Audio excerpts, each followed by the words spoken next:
નમસ્કાર.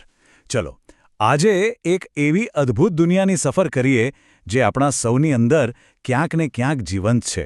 હા, બાળપણની દુનિયા. આજે આપણે એક બાળકના મનની અંદરની જે આખી રચના છે એની બ્લૂપ્રિન્ટને સમજવાની કોશિશ કરીશું. તો શરૂઆત એક બહુ જ સીધા અને સરળ સવાલથી કરીએ. ક્યારેય વિચાર્યું છે કે જ્યારે આપણે કોઈ નાના બાળકને રમતા જોઈએ છીએ ત્યારે એના નાનકડા મગજમાં ખરેખર શું ચાલી રહ્યું હોય છે? એ પોતાની આસપાસની આ જટિલ દુનિયાને કેવી રીતે સમજતું હશે? વેલ, આનો જવાબ કોઈ જાદુ નથી, પણ વિજ્ઞાનની એક ખૂબ જ સુંદર અને સુવ્યવસ્થિત પ્રક્રિયા છે. આ જ પ્રક્રિયા બાળકના ભવિષ્યનો મજબૂત પાયો નાખે છે. તો તૈયાર થઈ જાઓ, કારણ કે આપણે હવે આ બ્લૂપ્રિન્ટના પાના એક પછી એક ફેરવવા જઈ રહ્યા છીએ. ઓકે, તો સૌથી પહેલાં ચાલો આપણે એકદમ પાયાની વાત સમજી લઈએ. આજે બાળ વિકાસ શબ્દ આપણે વાપરીએ છીએ, એનો ખરો અર્થ શું થાય છે? જુઓ, આ ફક્ત બાળકની ઊંચાઈ વધવા કે વજન વધવા વિશે નથી. ના, એનાથી તો ઘણું વધારે છે. આ તો એક એવી આખી સફર છે જેમાં એક નાનકડું બીજ શારીરિક, માનસિક અને સામાજિક રીતે એક મજબૂત વૃક્ષ બનવા તરફ આગળ વધે છે. અને સૌથી રસપ્રદ વાત ખબર છે શું છે? આ વિકાસની પ્રક્રિયા છે ને, એ કંઈ આડેધડ નથી થતી. એવું લાગે છે કે જાણે પ્રકૃતિએ એના માટે કેટલાક પાક્કા નિયમો બનાવ્યા છે, બિલકુલ કોઈ એન્જિનિયરના પ્લાનની જેમ. જો, વિકાસની બે મુખ્ય દિશાઓ છે. પહેલી છે ઉપરથી નીચે, જેને વિજ્ઞાનની ભાષામાં મસ્તક પાદાભિમુખ કહેવાય છે. આ જ કારણ છે કે બાળક ચાલતા શીખે એ પહેલાં પોતાની ગરદન અને માથું સંભાળતા શીખે છે. અને બીજી દિશા છે અંદરથી બહાર, એટલે કે કેન્દ્ર પરિઘવર્તી. આને સમજવા માટે એક સરળ ઉદાહરણ લઈએ. શાંત પાણીમાં પથ્થર નાખીએ તો શું થાય?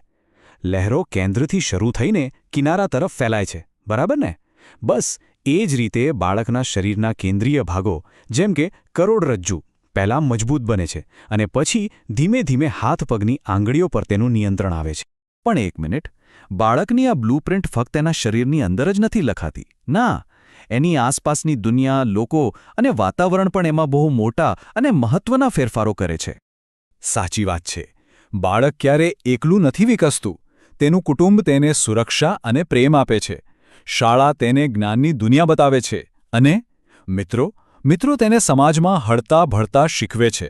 આ બધા જ પરિબળો ભેળા મળીને તેના વ્યક્તિત્વને એક અનોખો આકાર આપે છે. હવે વાત કરીએ એક એવા જાદુઈ સાધનની જે બાળકને આખી દુનિયા સાથે જોડે છે, અને એ છે ભાષા. યાદ રાખજો, શબ્દો માત્ર બોલવા માટે નથી હોતા. શબ્દોથી જ વિચારોનું સર્જન થાય છે. જે રીતે શરીરનો વિકાસ ચોક્કસ નિયમોને અનુસરે છે, બરાબર એ જ રીતે ભાષા શીખવાની પણ એક અદ્ભુત અને વ્યવસ્થિત સમયરેખા હોય છે. ચાલો એક નજર કરીએ કે આ ભાષાની સફર કેવી દેખાય છે. આ સફર શરૂ થાય છે કાલી ઘેલી ભાષા અને નાના નાના અવાજોથી. પછી આવે છે જાદુઈ ક્ષણ, પહેલો શબ્દ માં કે પાપા, અને પછી તો જુઓ, જાણે શબ્દોનો ધોધ વહેવા લાગે છે. ટૂંકા વાક્યોમાંથી લાંબા વાક્યો, અને પછી તો સવાલોનો મારો શરૂ થાય છે. આ શું છે? આમ કેમ થાય છે? દરેક નવો શબ્દ એના માટે દુનિયાની એક નવી બારી ખોલી આપે છે. અને આ જ સવાલો આપણને આજના સૌથી શક્તિશાળી અને સુંદર વિચાર તરફ લઈ જાય છે. દરેક બાળક પોતાની અંદર એક વૈજ્ઞાનિક છે. આ વાતને બરાબર સમજવાની જરૂર છે. બાળકો માત્ર સાંભળીને કે જોઈને જ નથી શીખતા, એવું બિલકુલ નથી. તેઓ પોતાની દુનિયાના સક્રિય સંશોધક છે. તેઓ સતત પ્રયોગો કરે છે અને દુનિયા કેવી રીતે કામ કરે છે એના પોતાના સિદ્ધાંતો બનાવે છે. એમની પદ્ધતિ કોઈ પ્રોફેશનલ વૈજ્ઞાનિક જેવી જ હોય છે, ખબર છે? પહેલાં તેઓ ધ્યાનથી જુએ છે. પછી મનમાં સવાલ ઉઠે છે, જો હું આ રમકડાને નીચે ફેંકું તો શું થશે? પછી તેઓ એક અનુમાન લગાવે છે અને તરત જ પ્રયોગ કરી જુએ છે. અને જે પરિણામ આવે એના પરથી તેઓ શીખે છે કે ગુરુત્વાકર્ષણ શું છે. એમની રમત જ એમની લેબોરેટરી છે. અવલોકન, પ્રશ્ન, અનુમાન, પ્રયોગ અને નિષ્કર્ષ, આ 5 પગલાં માત્ર વિજ્ઞાનના મોટા પુસ્તકોમાં જ નથી, પણ દરેક બાળકની રમતમાં, એની જિજ્ઞાસામાં જીવંત હોય છે. અને આજની આપણી ચર્ચાનો સૌથી મોટો સાર છે. બાળક કોઈ ખાલી વાસણ નથી કે જેમાં આપણે જ્ઞાન ભરી દઈએ. ના, એ તો પોતાની સમજ અને જ્ઞાનનો શિલ્પકાર છે. એ જાતે જ પોતાની ક્રિયાઓથી પોતાની દુનિયાને ઘડે છે. તો હવે અંતમાં એક સવાલ વિચારવા માટે છોડી જાઉં છું.